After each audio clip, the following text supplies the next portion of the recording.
Hello, my name is Sam Emery, and this summer with my partner Jacob Morin, we studied the aquatic diversity in both Andover and Lowell using eDNA.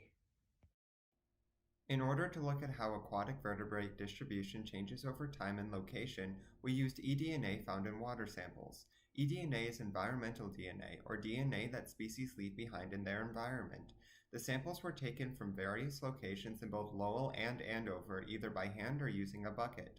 Then, the samples were filtered through a membrane that is used to extract the eDNA for sequencing and analysis.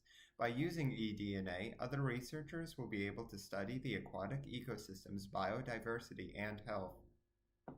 This summer we collected water and sediment samples from rivers and canals around Lowell. As you can see here, this is our map of our routes we took. We visited each site multiple times this summer, and with our samples collected this summer and samples from previous years past, we can make a biodiversity timeline, giving us a look at how healthy the aquatic ecosystems in the area are. During the filtering process, every 1 liter sample was filtered using either 1 or 2 filter membranes. The membranes, after having 500 milliliters or 1 liter of water pass through them, were placed into tubes that were then frozen to preserve the eDNA they caught.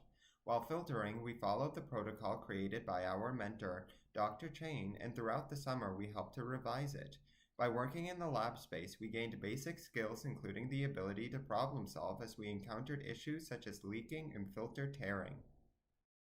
This summer, we also went to Fields Pond in Harold Parker State Forest Park in Andover multiple times. Here we did ecological surveying of macroinvertebrates and also took water samples for future eDNA sequencing. We saw many different species while surveying in this area. Species of note were different larvae and nymphs in the water, like the dragonfly larva shown on the slide. Species like the dragonfly are indicator species that tell us that the pond has relatively low pollution based on how often they were counted. For the data analysis portion of our research, we used a programming software called RStudio, which we learned how to use throughout the summer.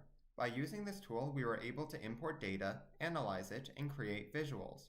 Here we have 2 examples of heat maps that we created using R. The one on the left is logarithmically scaled and depicts data from our ecological surveys in Andover.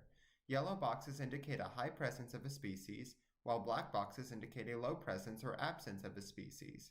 On the right is past data collected from a wastewater treatment plant. In this case, white boxes indicate a high concentration of a bacteria phylum, while red boxes indicate a low concentration. This opportunity was made possible thanks to UMass Lowell's Immersive Scholarship Program. Our mentor, Dr. Chain from the Biological Science Department, and Dr. Paksoyan and Dr. Hamilton, also from the same department, for allowing us to use their lab space and equipment during the summer's research.